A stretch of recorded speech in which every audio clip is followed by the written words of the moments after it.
Complaint చేశాము and వాళ్ళు అన్ని ఇన్వెస్టిగేట్ చేస్తామని చెప్పారు. సో కావాల్సిన సపోర్టింగ్ డాక్యుమెంట్స్ అన్ని కూడా ఇచ్చాము.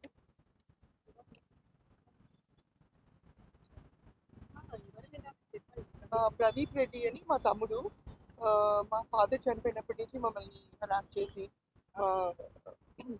మా డాడీ కంపెనీస్ అన్నీ తీసుకొని అన్ని ఫోర్జరీస్ చేసి మా మదర్ని హరాస్ చేస్తున్నారు. సో మైనింగ్లో చాలా ఇల్లీగల్గా చాలా జరుగుతున్నాయని చెప్పేసి మేము అన్ని ఇన్వెస్టిగేట్ చేయమని చెప్పేసి రిక్వెస్ట్ చేశాం.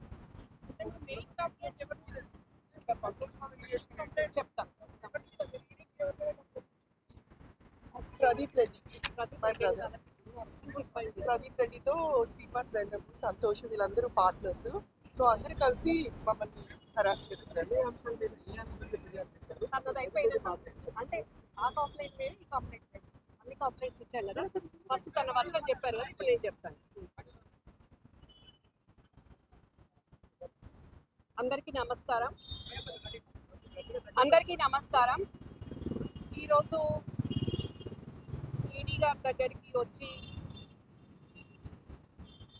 గత ప్రభుత్వంలో రాజ్యసభ సభ్యుడైన మాజీ ఎంపీ జోగినిపల్లి సంతోష్, వాళ్ళ టీం, లిక్కర్ స్కామ్లో ఉన్న Vennamaneni Srinivas and quarry mining Pradeep Reddy, వీళ్ళంతా కూడా ఒక ముఠాగా ఉండి ఇప్పుడు ఇక్కడున్న ముగ్గురు ఆడవాళ్ళం కాకుండా చాలా మందిని ఇబ్బందులు పెట్టే వాటినన్నిటిని కూడా వాళ్ళు మాకు చేసే ఇబ్బందులన్నీ కూడా ఎవిడెన్సెస్తో సహా ఈరోజు జాయింట్ డైరెక్టర్ గారికి మేము ఎవిడెన్స్లన్నీ చూపించడం జరిగింది. వారన్నీ కూడా చాలా వాటి మీద చాలా మంచిగా స్పందించారు. ఇమీడియట్గా యాక్షన్ కూడా తీసుకుంటామని అన్నారు. అన్ని ఎవిడెన్సెస్ ఇచ్చాము, అన్నీ కూడా అక్నాలెడ్జ్మెంట్ కూడా ఇచ్చారు. మరి తెలంగాణ రాకముందే ఉద్యమ కాలం నుంచే 2013 నుంచే మరి 2013 నుంచే జోగినపల్లి సంతోష్, ప్రదీప్ రెడ్డి, ఈ లిక్కర్ స్కామ్లో ఉన్న శ్రీనివాసు వీళ్ళందరూ కలిసి మైనింగ్ క్వారీలు చేసుకుంటూ మరి పక్కకున్న నాలాంటి ల్యాండ్ ఓనర్స్ను ఇబ్బంది పెట్టుకుంటూ, కుటుంబ సభ్యులను ఇబ్బంది పెట్టుకుంటూ, అరాచకాలు సృష్టిస్తూ ఆ డబ్బులన్నింటినీ కూడా మళ్ళీ లిక్కర్ స్కాముల్లో పెట్టుకుంటూ, మళ్ళీ ఆ లిక్కర్ స్కాముల్లో పెట్టుకుంటూ మళ్ళీ వచ్చిన లాభాలతోటి కూడా ఇగో బుద్ధివేళ్ళ భూదందాలు కూడా చేశారు. వీళ్ళు 2013 నుంచి ఇప్పుడు లిక్కర్ స్కామ్ జరిగి ఇప్పుడు స్టిల్ వరకు కూడా ఇంకా వాళ్ళ అరాచకాలు ఇంకా నడుస్తూనే ఉన్నాయి. వాళ్ళు ఇంకా కూడా భయభ్రాంతులకు గురి చేస్తూనే ఉన్నారు.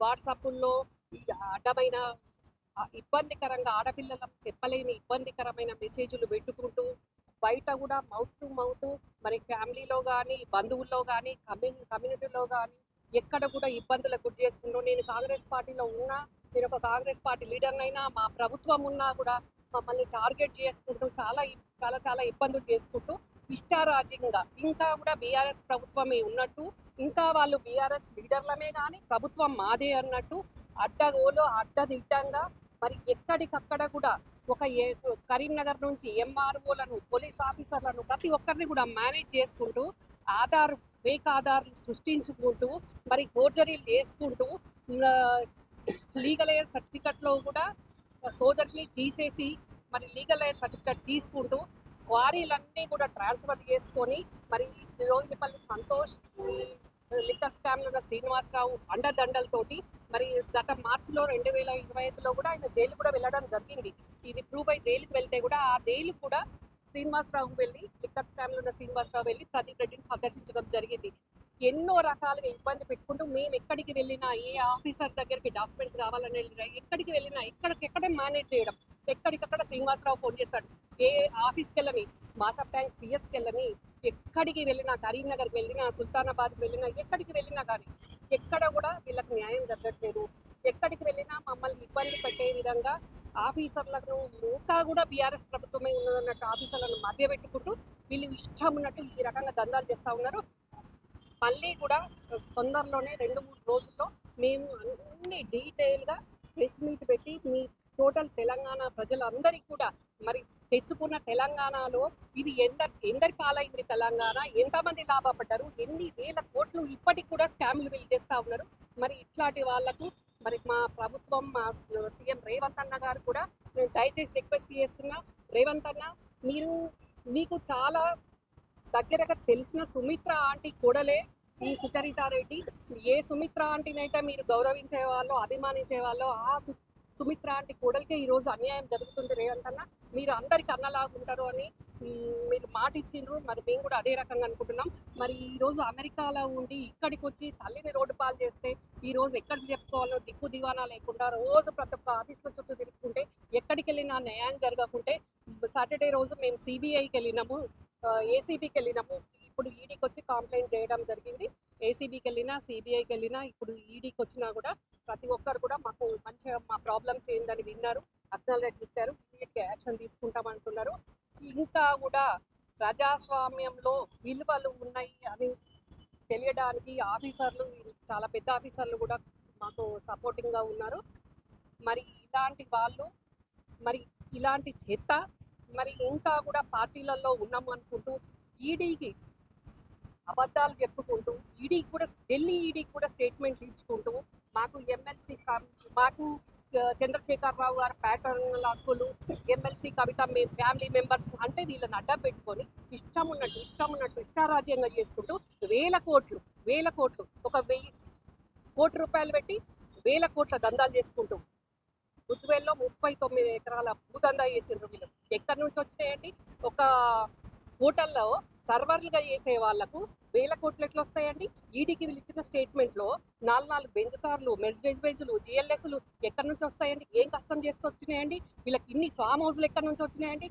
ఎవరి కష్టము, ఎవరి తెలంగాణ ఎవరి పాలైంది? మరి వీళ్ళందరికీ కూడా ఉద్యమం మొదలుగాక ముందు 2001కి ముందు ఉన్న సంతోష్రావు ఆస్తులేంది, శ్రీనివాసరావు ఆస్తులేంది, వీళ్ళన్ని ఆస్తులన్నీ ఇప్పుడు చెప్పాలి, శ్వేతపత్రం విడుదల చేయాలి. 2001 నుంచి 2014 వరకు, 2014 నుంచి 2023 వరకు మరి వాళ్ళ ఆస్తులు ఏంది, వాళ్ళు చేసిన కష్టార్జితం ఏంది, వాళ్ళ యాన్సిస్టర్ ప్రాపర్టీస్ ఏంది అనేది తెలంగాణ ప్రజలందరికీ కూడా తెలియాల్సిన అవసరం ఉంది. మరి వీళ్ళు ఈ రకంగా మరి అధికార పార్టీని అడ్డం పెట్టుకొని ఈరోజు సిబిఐ, ఈడీ లాంటి వ్యవస్థలకు కూడా తప్పుడు స్టేట్మెంట్స్ ఇచ్చుకుంటూ వాళ్ళను కూడా పక్కదారి పట్టించే విధంగా ఈరోజు వీళ్ళొక ముఠా, ఇదొక మాఫియా. ఈ మైనింగ్ అనేది ఒక మాఫియా. ఈ మైనింగ్ మాఫియాకు మొత్తం అండాదండ సంతోష్ అని మీరు ఎట్లా చెప్తున్నారని మీరు అనుకోవచ్చు. ఇదిగోండి చూడండి, పార్ట్నర్షిప్ చూడండి. ఈ పార్ట్నర్షిప్ డీట్లో సంతోష్ రావు ఉన్నాడు, ప్రదీప్ రెడ్డి ఉన్నాడు, శ్రీనివాసరావు ఉన్నాడు. వాళ్ళ షేర్స్ కూడా ఉన్నాయి. నేను అవి కూడా చూపిస్తాను. ఎవరి షేర్ ఎంత అనేది కూడా దీంట్లో ఉంది. ఇది 2013 నుంచి నడుస్తున్నది, ఇప్పుడు నడిచేది కూడా కాదు. ఇదిగోండి వాళ్ళ షేర్స్ చూడండి. ఇదిగోండి Srinivasarao share 25%, Santosh Kumar share 25%, Pradeep Reddy share 25%, Shuddhodan Reddy share 25%. Granite క్వారీలలో ప్రతి దగ్గర శాండ్లో, ల్యాండ్లో, మైనింగ్లో ఎక్కడ చూసినా వీళ్ళే, సర్వం వీళ్ళే. లిక్కర్ స్కామ్ను వదలరు వీళ్ళు, లిక్కర్ను వదలరు, వాటర్ను వదలరు, మనుషులను వదలరు, ఎవరిని వదలరు. వీళ్ళకి తీసుకుంటూ పోతే చూపించడానికి మీడియాకు కూడా ఇబ్బందిగా ఉంటుంది. ఆ రకంగా వీళ్ళు చేసే వ్యవహారాలు. మరి వీళ్ళు ఈడీకి ఇచ్చే స్టేట్మెంట్లో కూడా మాకు పబ్బులు ఉన్నాయి, మేము పబ్బుల్లో నుండి దందాలు చేస్తాము అని సిగ్గు లేకుండా వీళ్ళు స్టేట్మెంట్లు ఇస్తారు. ఆ స్టేట్మెంట్లో ఏదో మేము ఓరల్గా చెప్పేది కాదు, వాళ్ళు ఈడీకి ఇచ్చిన స్టేట్మెంట్లనే రికార్డ్ అయ్యి ఉంది. ఈ భారత ప్రభుత్వం స్టాంపు కూడా ఉంది, చూడండి. కవితకు వాళ్ళకి ఏం సంబంధము?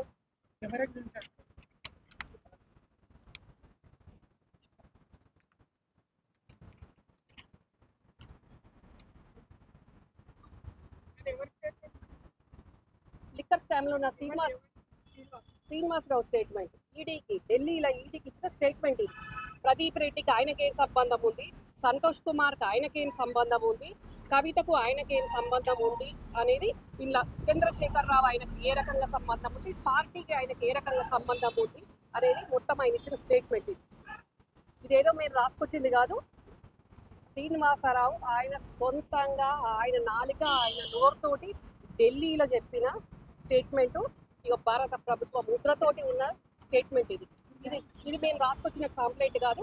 ఇప్పుడు ఇదే కంప్లైంట్, ఇదే స్టేట్మెంట్, మాకున్న రిలేటెడ్ ప్రాబ్లమ్స్ అన్ని ఇప్పుడు జాయింట్ డైరెక్టర్ గారు చూపిస్తే ఆయన కూడా అక్నాలెడ్జ్మెంట్ కాపీ ఇవ్వమని తీసుకొని ఇచ్చారు.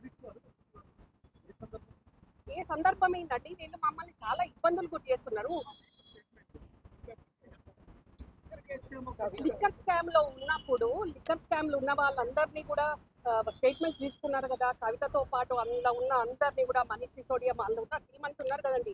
వాళ్ళందరూ స్టేట్మెంట్ తీసుకున్నప్పుడు ఈయన శ్రీనివాసరావు ఇచ్చిన స్టేట్మెంట్ ఇది. ఆ శ్రీనివాసరావు ఇచ్చిన స్టేట్మెంట్ ఏముందంటే కవితకు ఆయనకున్న రిలేషన్ ఏంటి అంటే బంధుత్వం ఏంటి, సంతోష్ కుమార్కు ఆయనకున్న డీలింగ్స్ ఏంటి, వీళ్ళ బ్రదర్ ప్రదీప్ రెడ్డికి ఆయనకున్న బిజినెస్ డీల్ ఏంటి అనేది.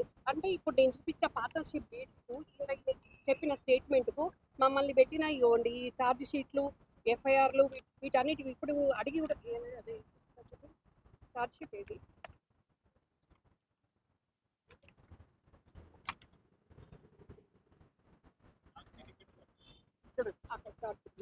ఇవ్వండి.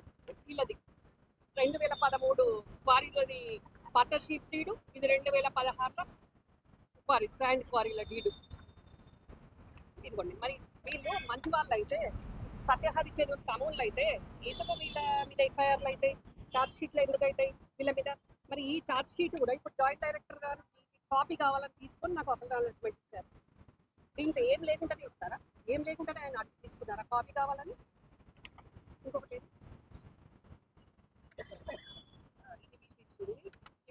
ఇంకొకటి చూపిస్తారు. మరి అఫిడవిట్ లో చూపించిన సంతోష్ కుమార్ రాజ్యసభ ఏముందు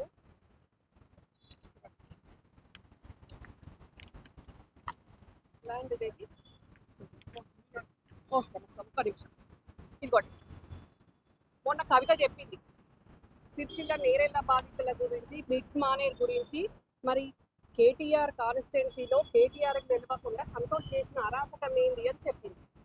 అప్పుడు చెప్పకుండా, గత ప్రభుత్వంలో చెప్పకుండా లేటుగా జ్ఞానోదయం అయినట్టుంది మొన్న చెప్పింది. కానీ నేను ఎప్పటి నుంచో చెప్తానే ఉన్నాను. మరి మీరే చూడండి. జోగినిపల్లి సంతోష్ బీసీ. ఎప్పుడు బీసీ అయిందండి జోగినిపల్లి సంతోష్? బీసీ. ఈయనకు బిలో పావర్టీ కింద 200 గజాల జాగను కూడా మిడ్ మానేర్ ప్రాజెక్ట్ మూపులో పోతే ఎన్ని ప్లాట్లు ఇస్తారండి? ఒక్కరికి, ఒక వ్యక్తికి ఒక్కటి ఇస్తారు. కానీ ఎన్ని ప్లాట్లు తీసుకున్నాడో నేను మీకు చూపిస్తాను. వీళ్ళ నాన్న ఓసీ, ఈయన బీసీ.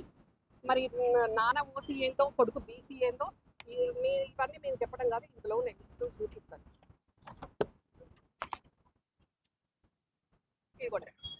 జోగినిపల్లి రవీందర్రావు ఓసీ, జోగినిపల్లి శశికళ, వాళ్ళ చెల్లె జోగినిపల్లి సౌమ్య ఓసీ, ఇక వాళ్ళ బాబాయ్ దండరామనారావు ఓసీ. మళ్ళీ ఇదే సంతోష్కు ఇంకొకటి కూడా ఉంటుంది. ఎది తీసుకుంటాడు? ఇదిగోండి. Joginipally Santosh, Ravinder Rao BPL, below poverty కింద. అంటే ఏ రకంగా బీఆర్ఎస్ ప్రభుత్వాన్ని అడ్డం పెట్టుకొని చిన్న గోండు పిల్లు నుంచి గుట్టల వరకు కూడా ఏ రకంగా దోసుకున్నారు అనడానికి ఇవన్నీ సాక్ష్యాలు. ఇదిగోండి. వాళ్ళ నాన్నది ఇంకొకటి జోగినిపల్లి రవీందర్. అంటే జోగినిపల్లి రవీందర్రావు 2 ప్లాట్లు తీసుకుంటాడు, జోగినిపల్లి సంతోష్ 2 ప్లాట్లు తీసుకుంటాడు, సంతోష్ వాళ్ళ చెల్లె తీసుకుంటుంది. చెల్లెకి ఏం సంబంధం ఉంటుంది అంటే పెళ్ళి అయిపోయినాక ఊర్లో ముంపు గ్రామంలో ఆమె తీసుకుంటుంది. వాళ్ళ బాబాయ్ ఆ ఊరు కానే కాదు, అయినా ఆయన తీసుకుంటాడు. అంటే ఏ రకంగా ఎక్కడికక్కడ అడ్డదిడ్డంగా దోచుకొని మరి ఈరోజు పట్టా ల్యాండ్స్ ఉన్న చిన్న మమ్మల్ని ఈరోజు ఈ మైనింగ్ పేరు మీద వీళ్ళంతా ఒక మాఫియాగా ఏర్పడి మమ్మల్ని ఇబ్బంది పెట్టడం ఇది ఎంతవరకు న్యాయం? ఇబ్బంది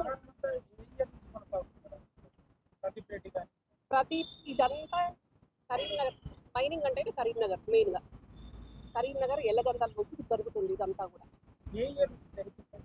2015 అండి. నేను హ్యూమన్ రైట్స్ కూడా వెళ్ళాను కదా, అప్పుడు చేశానండి. ఇదండి హ్యూమన్ రైట్స్కి వెళ్ళాను, ఫిర్యాదు చేసిన. ఇగోండి నేను ధర్నా కూడా చేసిన అక్కడ కూర్చొని కింద గుట్టల దగ్గర 2015లో ధర్నా కూడా చేసిన, హ్యూమన్ రైట్స్ కూడా వెళ్ళిన. ఎన్ని చేయాలో అన్ని చేసినప్పుడు మైనింగ్ వాళ్ళ కంప్లైంట్ చేసినాం.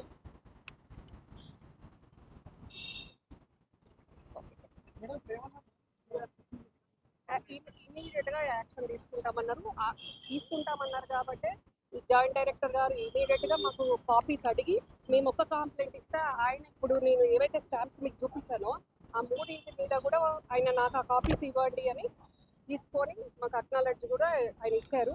ఇదిగోండి, ఇది సంతోష్ అఫిడవిట్. ఇది కూడా మళ్ళీ దీంట్లో ఏముంది, దీంట్లో ఏంది ఇక్కడ ఏముంది అనేది మొత్తం డాటా నా దగ్గర ఉంది. అదంతా కూడా వాళ్ళందరికీ ప్రస్తుత ప్రభుత్వం కూడా మద్దతుగా ఉందని చెప్పి చెప్తా ఉన్నాం. ప్రస్తుత ప్రభుత్వం మద్దతుగా లేదు. మరి ఎందుకంటే 2 ఏళ్ళు అయితే ఉన్నా 2015 నాటి కేసు ఇంకా కూడా విచారణ అయితే లేదు దానిపైన. డెఫినెట్గా అవుతుంది. కాకపోతే వాళ్ళు కొంచెం కింది స్థాయి వాళ్ళను, జిల్లా స్థాయి వాళ్ళను మేనేజ్ చేసుకుంటూ, ఇప్పుడు క్వారీస్ మైనింగ్ అంతా నడిచేది కరీంనగర్ జిల్లాలో కాబట్టి అక్కడ మేనేజ్ చేసుకుంటూ, అక్కడ మేనేజ్ చేసిన దాంట్లో కూడా ప్రదీప్ రెడ్డి జైలుకి వెళ్ళాడు. ఎంఆర్ఓను మేనేజ్ చేసి లీగల్ ఎయిడ్ సర్టిఫికెట్గా ఫేక్ దాంట్లో సిస్టర్ను తీసేసి మళ్ళీ ఫేక్ ఆధార్లు 3 సృష్టించి ఆయనది కానీ వాళ్ళ అమ్మది కానీ వాళ్ళ నాన్నది కానీ అన్ని ఫోర్జరీస్ చేసేసి ఎక్కడికక్కడ అన్ని ప్రూఫ్స్ తోటి మేము చూపించాం కదా. చూపిస్తేనే జైలుకి వెళ్ళాడు కదా అతను. జైలుకి వెళ్ళి బెయిల్ మీద వస్తారు. ఇప్పుడు నేను కూడా ఆయన మీద ఎఫ్ఐఆర్ చేసిన, ఛార్జ్ షీట్ చేసిన, బెయిల్ తెచ్చుకుంటున్నారు కదా. న్యాయస్థానాలు వాళ్ళకు ఉన్నాయి కదా బెయిల్ తెచ్చుకోవడానికి. వీళ్ళు ఇట్లాగే మాట్లాడుకుంటారని వాళ్ళు అనుకుంటారు కదా. ఇప్పుడు అదే పడతాయి అవకాశం. అస్సలు లేదు అవకాశం. అట్లా అవకాశం ఉండుంటే ఇప్పుడు అట్లా అవకాశం ఉంటే మళ్ళీ ధర్నా కూర్చుంటారా ప్రభుత్వం పైన? అట్లా అవకాశం ఉండుంటే మరి ఇంకా ఇప్పుడు జాయింట్ డైరెక్టర్ గారు మరి ఎందుకు కాపీ తీసుకొని అక్నాలెడ్జ్ ఇచ్చారు నాకు చెప్పండి. మనీ లాండరింగ్ డెఫినెట్ గా జరిగింది కాబట్టి ఇప్పుడు నేను జస్ట్ ఒక కంప్లైంట్ ఇస్తే సార్ 3 కాపీస్ నాకు ఇది కావాలి అని 3 కాపీస్ మా దగ్గర లేకుండా మేము ఒకటే కాపీ తోటి వస్తే కూడా సార్ ఇమీడియట్ గా వాళ్ళ ఆఫీస్ లో ప్రింట్ తీసుకొని 3 వీటి మీద కూడా ఇప్పుడు అక్నాలెడ్జ్ మిగతా కనిపిస్తుంది కదండి, ఇది మేము కొట్టుకుంది కాదు కదా, ఇమీడియట్ గా చూసే కదా అన్ని రిలేటెడ్ ఉంటాయి కదా. వీళ్ళ పక్క వెనక ముందు ఎవరున్నారు ఏంటి అనేది అర్థమైపోయింది కదా జాయింట్ డైరెక్టర్ గారికి. అర్థమైపోయి ఇప్పుడు ఇమీడియట్ గా ఈ ఛార్జ్ షీట్ల మీద, ఎఫ్ఐఆర్ల మీద, ఛార్జ్ షీట్ కరీంనగర్ది, కరీంనగర్ పిఎస్ ఛార్జ్ షీట్ అంటే వీళ్ళ మీద ఛార్జ్ షీట్లు ఎఫ్ఐఆర్లు అయినా కానీ వీళ్ళు కోర్టులకు వెళ్ళి బెయిల్ తెచ్చుకుంటూ ఈ రకంగా చేస్తుంటే ఇప్పుడు ఈడీ ఇమీడియట్ గా రెస్పాండ్ అయింది కదా. మొన్నటి వరకు మాకు వెనకాల కవిత ఉంది, మాకు సంతోషం ఉంది, గవర్నమెంట్ అయిపోయి మేము ఇక్కడ సీసీ కెమెరాలు పెట్టాం, ఎవరు వచ్చినా కిరోసిన్ పోసి చంపేస్తాము అని ఆల్రెడీ అక్కడ కొందరి భయభ్రాంతులకు కూడా గురి చేసి అక్కడ ఎక్కడైతే క్వారీస్ ఉంటాయో అక్కడ సీసీ కెమెరాలు పెట్టి ప్రగతి భవన్లో కనిపిస్తాయి అని భయభ్రాంతులకు గురి చేయడం. మా లాంటి ల్యాండ్ ఓనర్స్ ఉంటే వాళ్ళు గవర్నమెంట్ గుట్టలను తీసుకొని మా ల్యాండ్లలో పోసుకుంటూ మమ్మల్ని ఇబ్బంది పెట్టుకుంటూ ప్రభుత్వానికి రాయల్టీలు ఎగ్గొట్టుకుంటూ 1000 కోట్లు సంపాదించుకుంటూ మళ్ళీ అవి తెచ్చి ల్యాండ్లలో పెట్టుకుంటూ మళ్ళీ ఆఫీసర్స్ను మేనేజ్ చేసుకుంటూ గత ప్రభుత్వంలో ఇష్టారాజ్యంగా చేసింది. మరి ఎక్కడికి వెళ్ళొస్తాయండి 39 ఎకరాల ఈ భూదందా ఎట్లా నడిచిందండి? బుద్వేల్ భూదందా చూడండి, ఇలా శ్రీనివాసరావు పేరు ఉంది కదా, చూడండి మీరు, ఇదిగోండి ఈ శ్రీనివాసరావు అని ఉంది కదా, 39 ఎకరాల ల్యాండ్ ఇది. 1 కాదు 2 కాదు, ఇది ఎన్ని వేల కోట్లది. 2015లో ఇది ఏబిఎన్లో ప్లే కూడా అయింది దీని మీద మ్యాటర్. ఇమీడియట్గా ఎంక్వైరీ స్టార్ట్ చేస్తామన్నారు. డెఫినెట్గా మేము వెనక్కి పోయేది లేదు. జాయింట్ డైరెక్టర్ గారు కూడా మాకు ఇమీడియట్గా న్యాయం చేస్తామని చెప్పిన న్యాయం చేస్తారు అని అనడానికి మాకు నమ్మకం రావడానికి ఇమీడియట్గా కాపీస్ అన్నీ అడిగి తీసుకొని అన్నీ కూడా విని ఆయన అన్నీ కూడా మా ప్రాబ్లమ్స్ ఏంటి అని ఆయన అన్నీ అడిగి తెలుసుకున్నారు. మేము ఓరల్గా చెప్పేది కాకుండా అన్నీ కూడా క్షుణ్ణంగా వారు ప్రతిదీ సెంటెన్స్ వారు చదివారు. చదివి ఇమీడియట్గా యాక్షన్కి వెళ్తామని కూడా చెప్పారు. నెక్స్ట్ మేము డీజీపీ గారు కూడా కంప్లైంట్ ఇస్తాము. ఏసీబీకి ఇచ్చాం, సిబిఐకి ఇచ్చాం, ఈడీకి ఇచ్చాం, డీజీపీ గారికి ఇస్తాం. ఇచ్చి సంతోష్ అండ్ టీమ్ ఎవరిని కూడా తెలంగాణ ప్రజల రక్త మాంసాలను మాలాంటి ఆడబిడ్డల ఉసురు పోసుకున్న వాళ్ళను వదిలిపెట్టే సమస్య లేదు. గత ప్రభుత్వంలో చేసినట్టు ఈ ప్రభుత్వంలో కూడా చేస్తాము అంటే దేనికైనా రెడీ, వెనకకు పోయేది లేదు, వదిలిపెట్టేలేదు. వాళ్ళని అదే గుట్టల్లో ఖాతరేసించడానికి కూడా మేము రెడీ ఉంటాం. Thank you.